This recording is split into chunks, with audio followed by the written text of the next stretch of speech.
인신사회가 상충을 만나면은, 인신사회라고 하는 건 뭐예요? 이게 인신사회죠. 생지죠. 이게 이제 상충을 만나면 활용을 하려고 하는 것과 같아요. 내가 무언가를 활용하기 위해서, 삼합이 상충이니까 내 능력을 활용하려고 하는 것과 같다. 그러면 삼합이 상충을 만났는데, 해묘를 만났는지, 자, 여기서 보세요. 해묘라고 하는 삼합이 상충을 만났는지, 묘미라고 하는 것이 상충을 만났는지, 요거를 이제 따져야 돼요.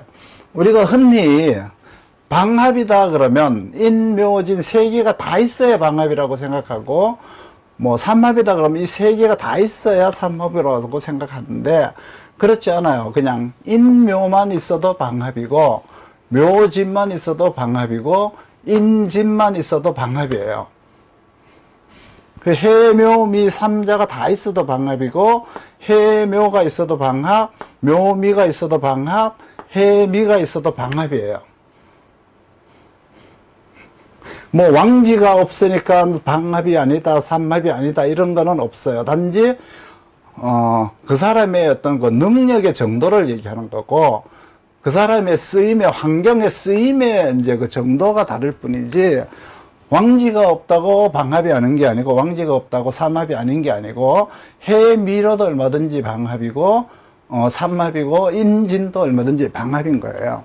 그러니까 먼저 그거부터 이제 이해를 하시고 접근을 하셔야 돼요. 그러니까 인신사회가 상충이 왔다 그러면, 해가 상충이다라고 하면은 가령 해묘가 상충이냐, 해미가 상충이냐, 요거를 이제 따져야 된다는 거죠. 그러니까 삼합이라는 것 자체는 자기 투자, 자기 개발, 자기 활용을 위한, 즉 말해서 자기에게 적합함을 찾는 것을 삼합이라고 해요. 환경에서 내가 살아갈 것을 찾는 것은 방합이라고 그러죠. 내한테 맞는 방법을 찾는 것은, 내한테 맞는 환경을 찾는 것은 방합, 내한테 맞는 어떤 방법, 환경을 찾느냐, 방법을 찾느냐, 방법을 찾는 건 삼합. 그러면 나는 삼합도 없고 방합도 없다. 나에게 맞는 환경도 없고 나에게 맞는 방법도 없다. 그러면 정복을 당하고 살면 돼요.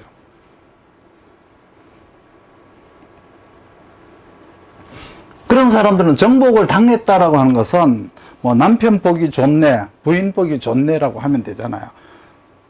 가정을 부인한테 정복당하고 살면 되고, 내놓고 살면 되고, 남편한테 모든 걸 맡기고 살면 돼요. 그런데 합이 사주에 없으면, 방합이나 삼합이 사주에 없으면 항상 피해의식이 있음을 알아야 돼요.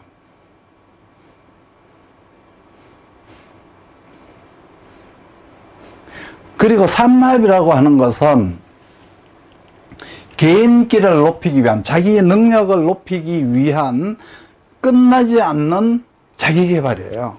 끝없는 자기개발이에요. 그러니까 삼합을 설명할 때 아직 당신에게 투자하지 않는, 그러니까 개발되지 않는 뭔가 당신은 아직까지 끝나지 않았다예요. 투자하는 것이 끝나지 않았다, 개발하는 것이 끝나지 않았다, 연구하는 것이 끝나지 않았다, 당신은 아직까지 공부가 끝나지 않았다. 삼합은 항상 그래요. 그러니까 자식이 있는데 일찍 철이 드는 자식이 있고요, 늦게 깨우치는 자식이 있어요. 삼합이 되어 있으면 늦게 깨는 거예요. 왜 그러냐 그러면 아무리 똑똑해도 더 할 일이 남았다는 뜻이죠. 그 삼합이 자식한테, 내 자식한테 삼합이 있다 그러면 기다려줄 줄 알아야 돼요. 그런데 대개 부모들이 어떻게 해요?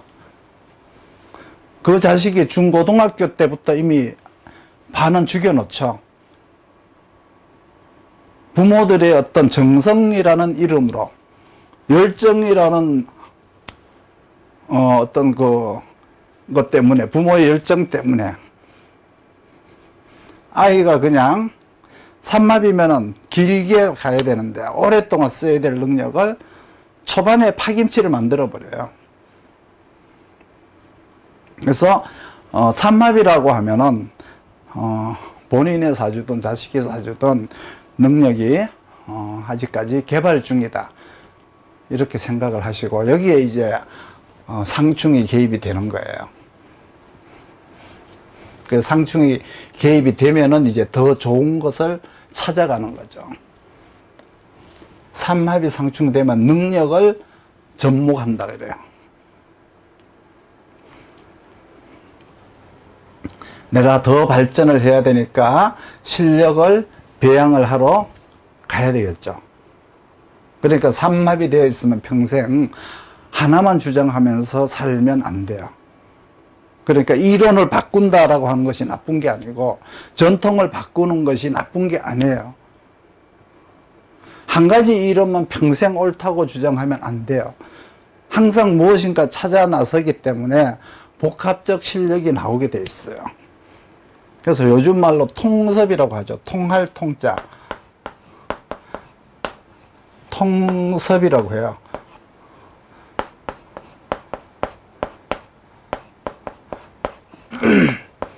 통섭이라고 해요. 손을 모으고 귀를 열고 있죠. 다양하게 받아들인다는 뜻이에요.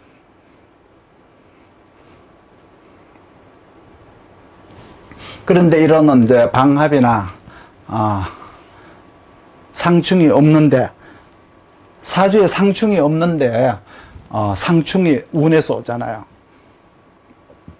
그러면 자꾸 자기가 이해하기 힘든 환경을 만나게 되는 거예요. 내가 능력이 있으면 그런 환경이, 낯선 환경이 와도 그걸 이해하기가 쉬운데, 내가 능력이 없으니까 낯선 환경이 오니까 이해하기 힘드니까 다툼과 시기, 질투가 벌어지기 시작하는 거죠.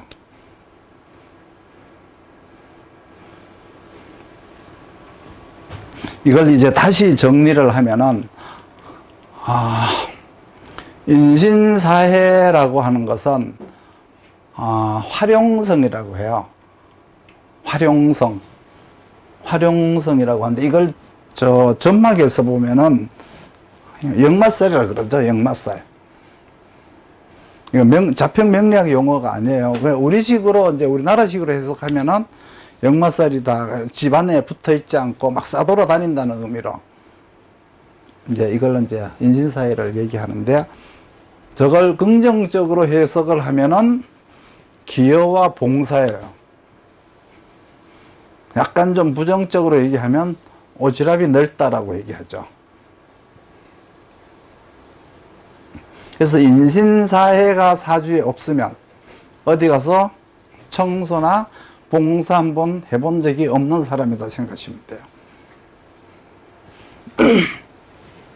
그래서 활용성이다, 파급성이다, 외부와의 전달 능력, 접촉 능력이에요. 근데 인신사회를 보면은 활용성이다 라고 얘기해야지 역마살이다 그러면 안 돼요, 절대. 이들이 이제 인신사회가 있음으로 해서 봉사를 받고 혜택을 받고 어떤 정보도 받고 뭐 이런 전달도 받고, 그러니까 이 인신사회는 정보교환과도 같아요. 투명하다는 의미가 되기도 하죠.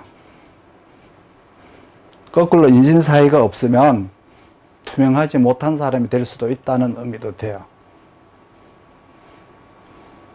그러면 투명하면 어떻게, 남들이 다 아니까 구설에 휩싸이게 되죠. 구설에 많이 오를 수가 있어요. 진술충미는 고지에 땅속에 묻혀 있어요. 이 진술충미를 다른 말로 이제 이렇게 묘지라고도 하잖아요. 묘지.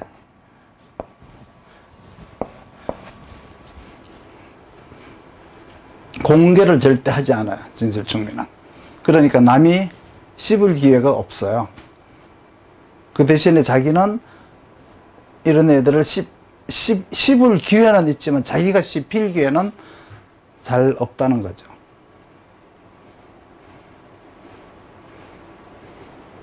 진술충미라고 하는 것은, 이 진술충미는 잡기라고 해서, 그렇죠? 무엇을 이제 시작을 하면은 활용을 하기까지 과정을 거쳐야 되니까, 그 과정을 거치는 것 속에는 중간 점검을 거치게 돼 있어요. 그래서 시초라고 그러죠.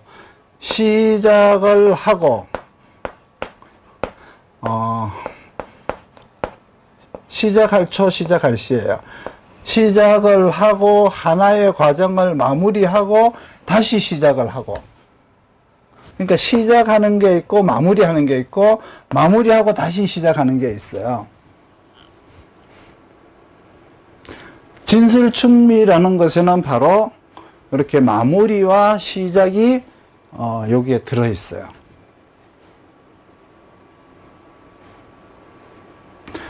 대개 이제 이거는 뭐예요? 암장에 무토가 있고 기토가 있죠. 진중무토, 술중무토, 죽중기토, 미중기토가 있는데, 대개 이제 무토를 5라고 그러죠. 우리가 숫자로. 그리고 기토를 10이라고 하는데, 이 5와 10은 완성수예요. 완성수. 그러니까 5라고 하는 것은 중간이라는 의미고 10은 마무리라는 의미거든요. 그러니까 중간과 마무리가 계속 반복되는 거예요. 중간 완성수 5, 마무리 완성수 10. 우리가 항상 고등학교를 들어가면 10이라 그래요. 근데 다시 10까지 갔으면 다시 대학을 가야 되니까 5로 다시 가죠. 여기를 졸업하면 또 다시 취업을 해야 되니까 또 10으로 또 다시 가야 돼요. 이런 식으로 5, 10을 이렇게 완성수로다가 50, 50 이렇게 이제 그 점검, 그 중간 점검, 그러니까 마무리와 시작을 하는 것이에요. 그렇기 때문에 진술충미 원령에 태어나면은 완성이라고 하는 마인드를 가지고 있는데, 항상 미완성이라는 생각을 가져야만이 성공을 할 수가 있어요. 완성과 미완성이 있는데, 미완성이라는 마인드를 가지고 있으면 진술충미는 성공을 해요. 그래야만이 완성을 하려고 끝없이 평생 도전을 하게 되는 거죠. 그 마인드가 자기를 성공으로 이끈다는 얘기죠. 그리고 이제 좌오묘유는 좌오묘유는 실력의 정도예요. 실력의 정도. 인신사에는 뭐라 그랬죠? 활용한 실력의 정도. 진술충미는 완성한 실력의 정도. 그 진술충미 속에는 완성과 미완성, 항상 완성과 미완성이 들어있어요. 그러니까 과정을 거쳐서 완성을 한다는 게 이제 들어있어요.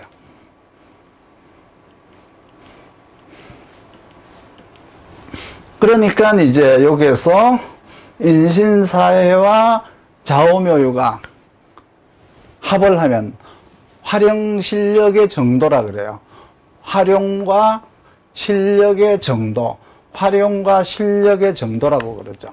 그리고 좌오묘유와 진술충미가 이렇게 같이 있으면 완성실력의 정도, 완성실력의 정도.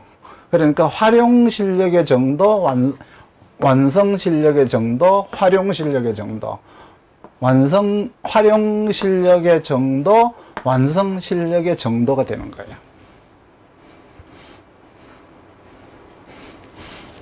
이 정도라고 하는 것은 검증 과정을 거쳐서 용도 확인이 나와야 돼요.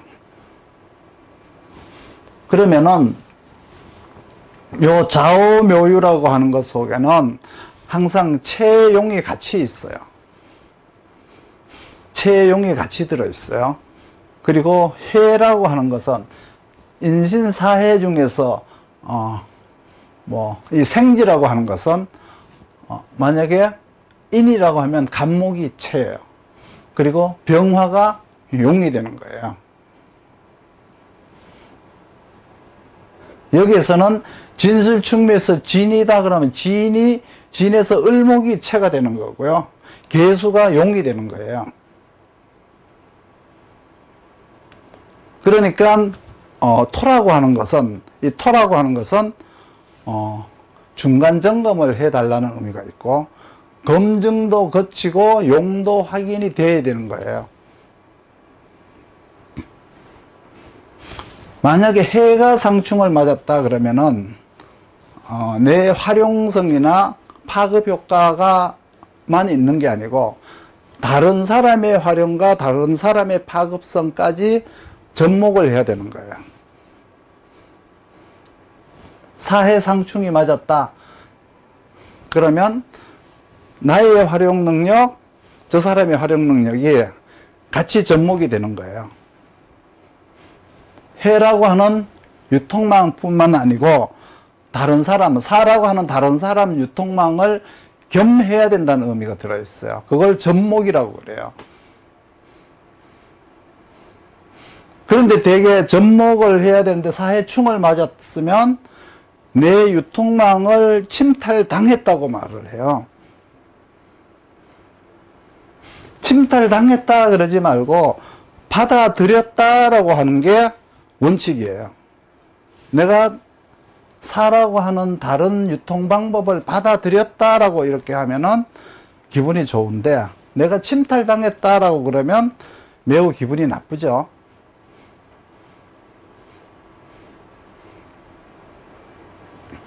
이 좌오묘유라고 하는 것은 이제 실력의 정도라 그랬죠.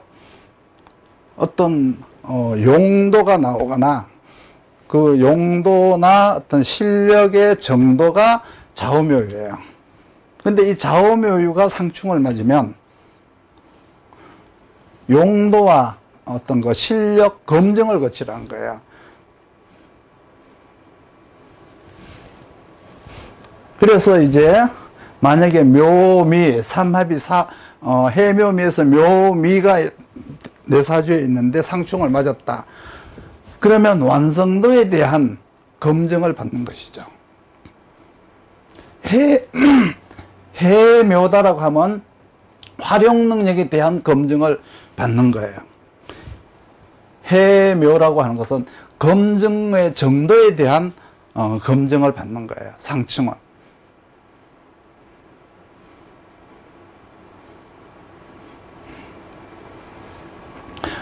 이걸 동양 철학 방식으로 하면은, 동양 철학 방식으로 한다 그러면 이제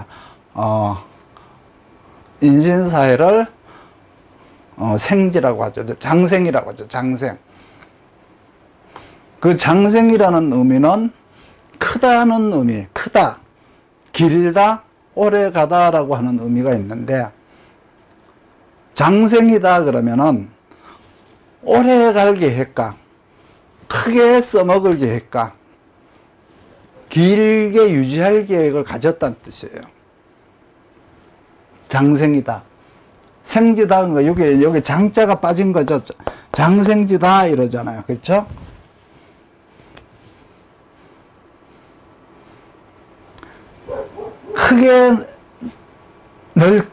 크게 넓게 펼치겠다. 길게 멀리까지 파급을 시키겠다.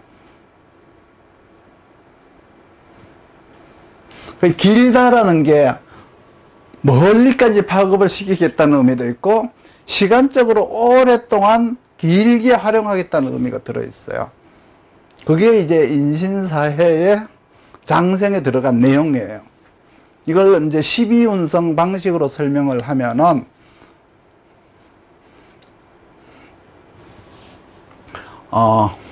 해가 이제 인까지 가야, 그렇죠. 간목이 나오죠. 해 중에 간목이 인까지 가야 간목이 나오고, 묘에 가야만이 왕지가 되죠. 그러니까 해 중에 인신사해는 저 해 중에 간목은 뭐예요? 인을 지나서 묘까지, 그러니까 다음 세대까지 가야 된다라고 하는, 멀리까지 가야 되겠다라고 하는 의미가 여기에 들어있다는 거죠. 장생지에는.